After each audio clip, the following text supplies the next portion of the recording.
Hello guys, स्वागत है आपका विलेज वाली टीचर यूट्यूब चैनल पर। तो शुभ प्रभात सभी को, गुड मॉर्निंग टू ऑल। तो चलिए हम जीएस और करंट अफेयर की क्लासेस लेके हाजिर है सुबह सुबह आपके साथ चाय की चुस्कियों के साथ। तो आज हम जो जीएस का टॉपिक है, जीएस का टॉपिक में सबसे पहले जो लगभग बच्चों को जो चीज़ें लेंथी लगती है, हिस्ट्री की चीज़ें पढ़ने वाले हैं। हम हिस्ट्री के बारे में पढ़ेंगे, कहाँ से हमारे भारतवर्ष की शुरुआत होती है, किन किन माध्यम से हम प्राचीन भारत है, मध्यकालीन भारत है और आधुनिक भारत है उसके बारे में पढ़ते हैं।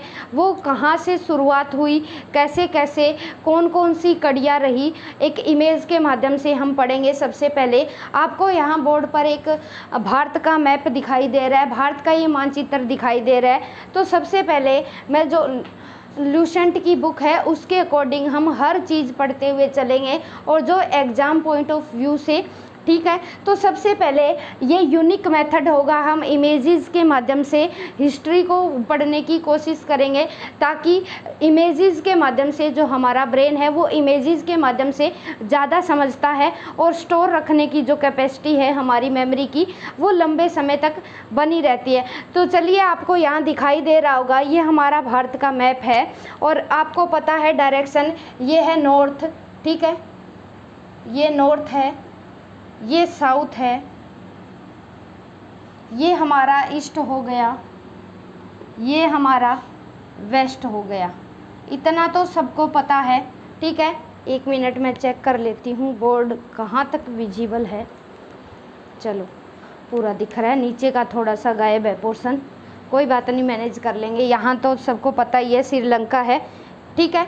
तो ये हमारा भारत है। भारतवर्ष की जो शुरुआत है, भारत नाम कैसे पड़ा, हिंदुस्तान नाम कैसे पड़ा। तो चलिए हम हिस्ट्री में एक बार हम अपने पास्ट में जाकर आते हैं और समझेंगे भारतवर्ष का जो नाम है वो कैसे पड़ा। हम जानते हैं कि उत्तर से जो दक्षिण तक है, उत्तर से दक्षिण तक क्या है, उत्तर में हमारे यहाँ हिमालयाज़ रेंज लगती है, सभी को पता होगा। यहाँ हिमालय पर्वत श्रृंखला है, ठीक है, हिमालय पर्वत श्रृंखला है, यहाँ तक ऊपर तक जाती है, ठीक है।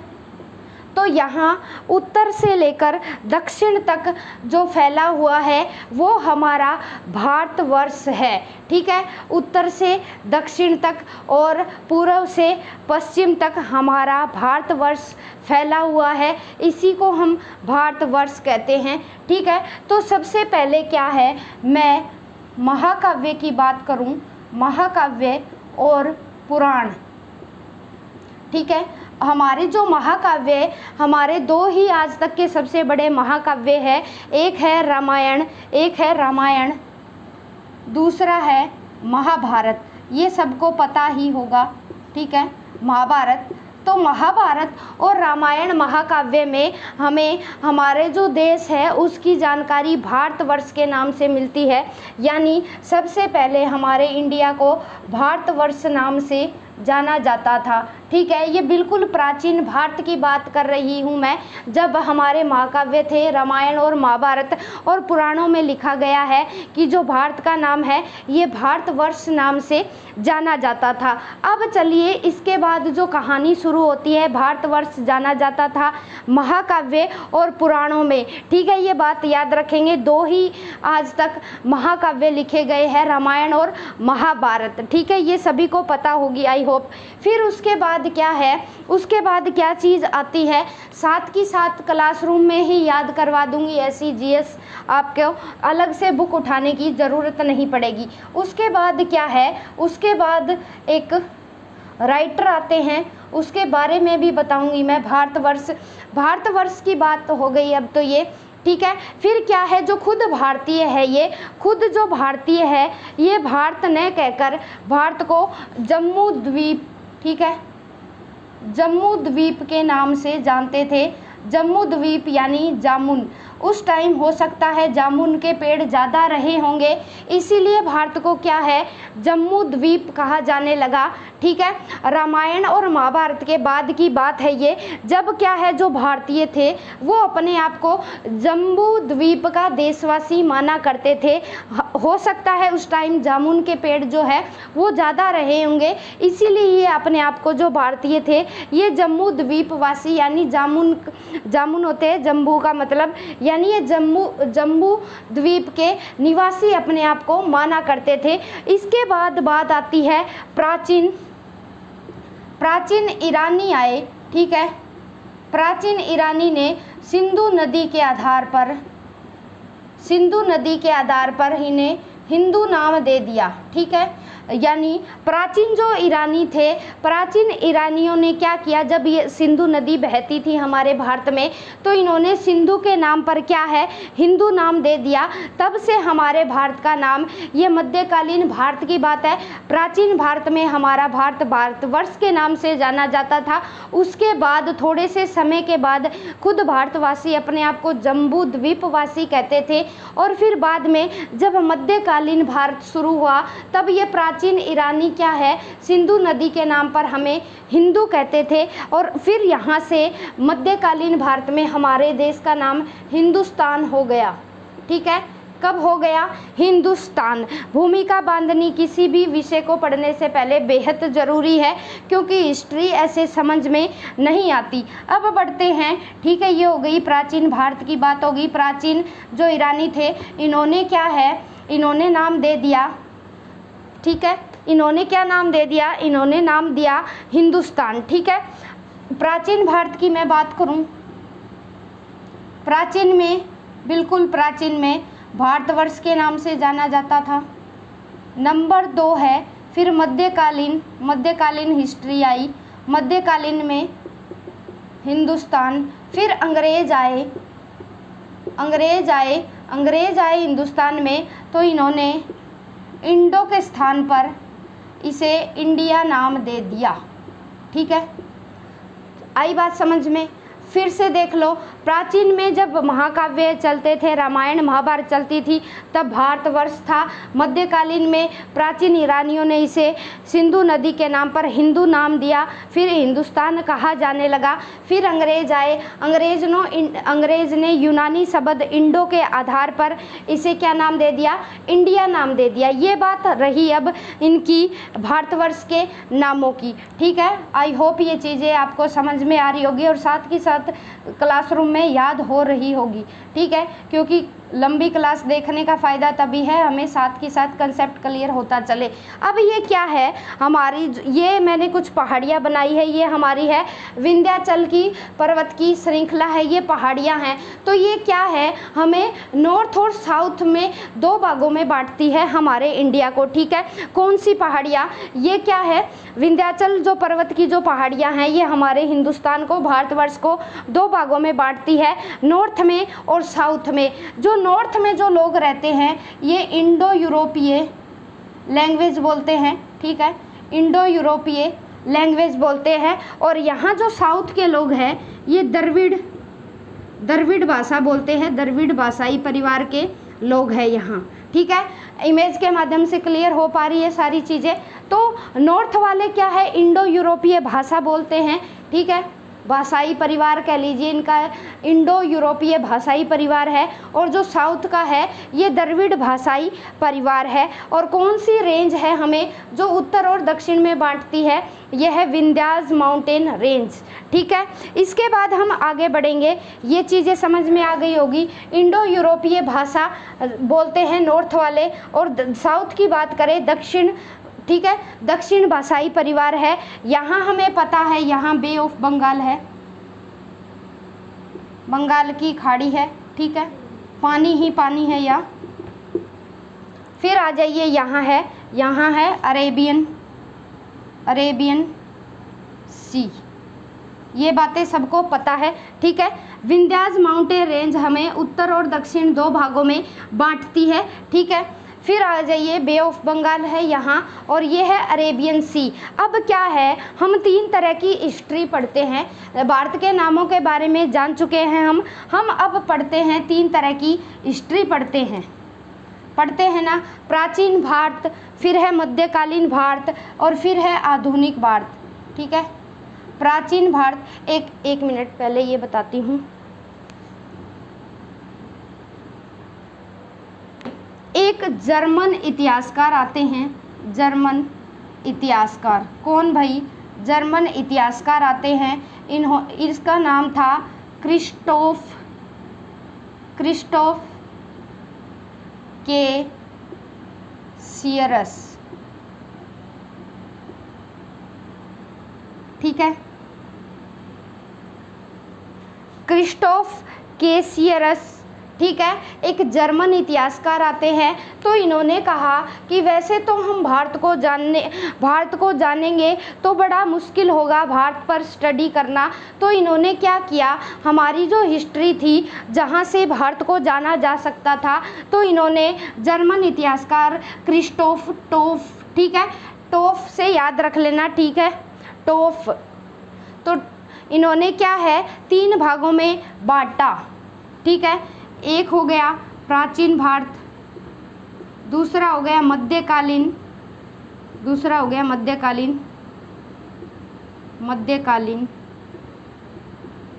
एंशिएंट, मेडिवल और मॉडर्न, फिर तीसरा हो गया आधुनिक भारत।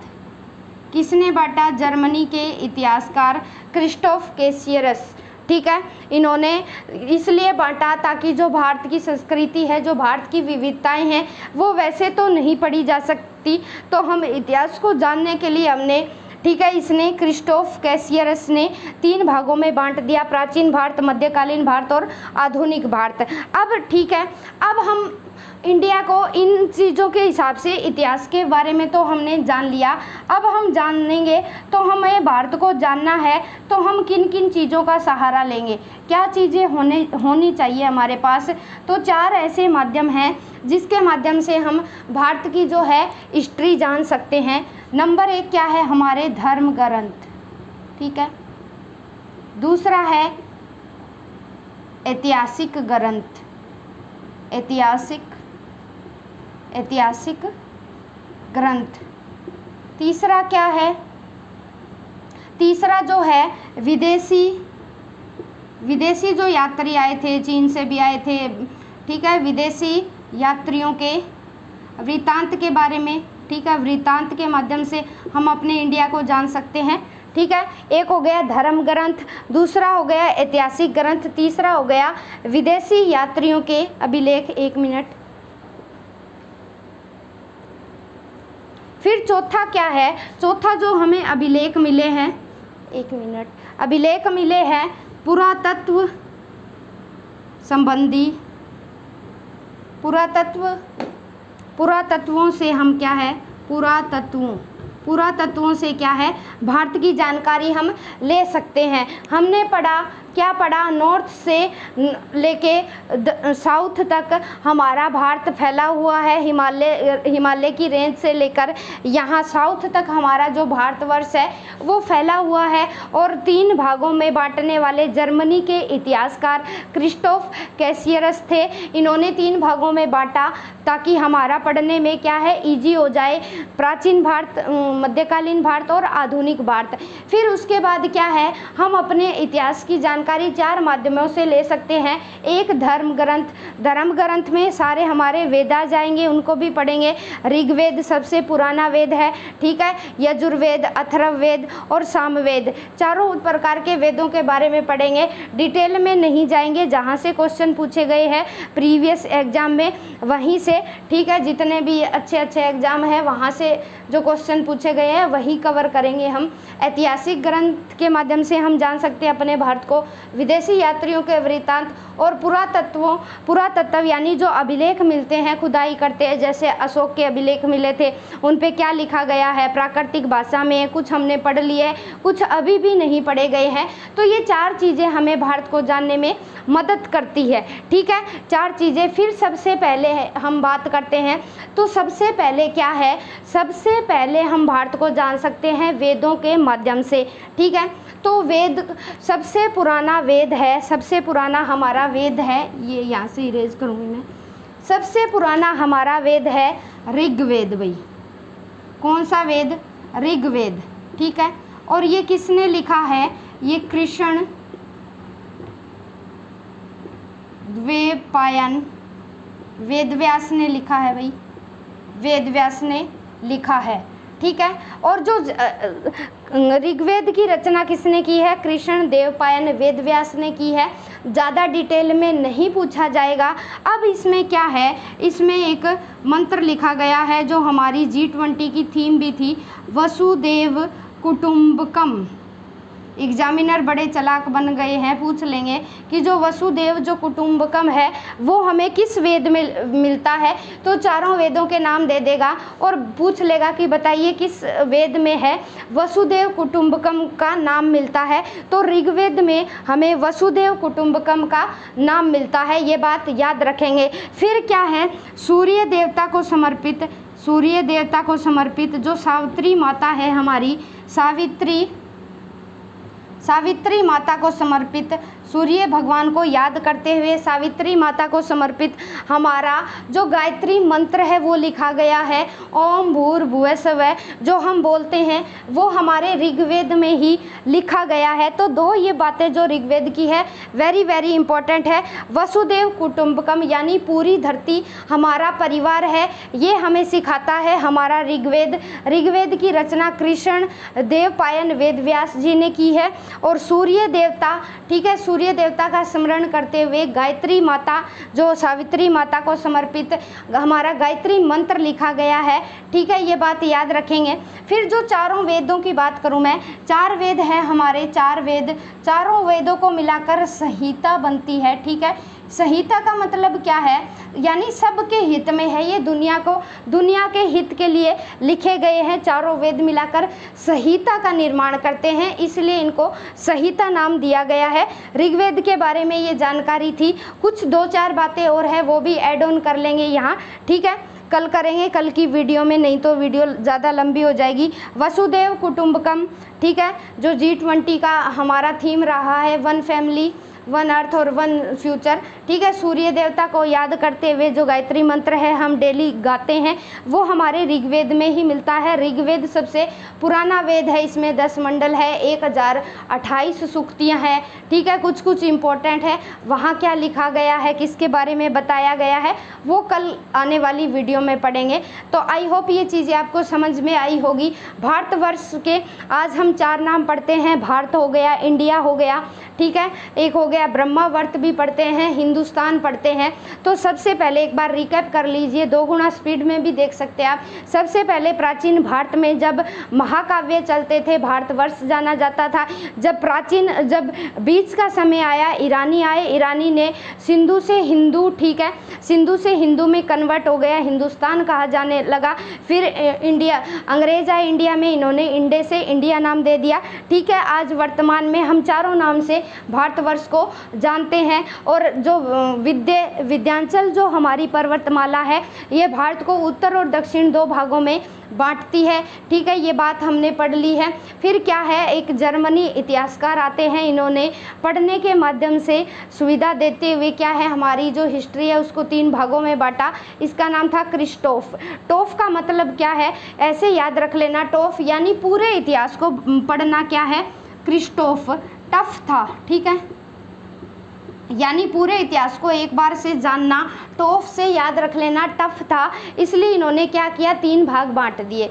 वेरी इजी वे है, ये एक आप ट्रिक के माध्यम से भी याद रख सकते हैं। टोफ मतलब टफ के माध्यम से, यानी टफ थी पूरी हिस्ट्री एकदम से पढ़ना, इसलिए इन्होंने 3 भाग दे दिए। फिर 4 माध्यम हमने ऐसे पढ़े जिसके माध्यम से हम इंडिया की जो हिस्ट्री है उसको जान सकते हैं। धर्म ग्रंथ में सारे हमारे वेद आ जाएंगे, ऐतिहासिक ग्रंथ जो राजाओं महाराजाओं ने लिखवाए हैं, ठीक है, अष्टाध्यायी ने, पाणिनि लिखा है, ठीक है, आगे पढ़ेंगे उसके बारे में। विदेशी यात्रियों के वृत्तांत है, हवेन सांग हो गया, सेंगयून हो गया, ठीक है, जो हर्षवर्धन के काल में आए थे उन्होंने भी लिखा है इंडिया के बारे में। फिर जो अभिलेख मिलते हैं हमें, कुछ पढ़ लिए हमने, कुछ पढ़े नहीं गए, उनके माध्यम से भी हम क्या है भारतवर्ष को जान सकते हैं। तो आई होप ये चीज़ें आपको समझ में आई होगी। ये 2 बातें जो ऋग्वेद की है ये वेरी वेरी इंपॉर्टेंट है, आप याद रखेंगे। हालांकि रचयिता ना पूछे, लेकिन वसुदेव कुटुंबकम है जो गायत्री मंत्र का उल्लेख है ये ऋग्वेद में है। ये एग्जाम के पॉइंट ऑफ व्यू से,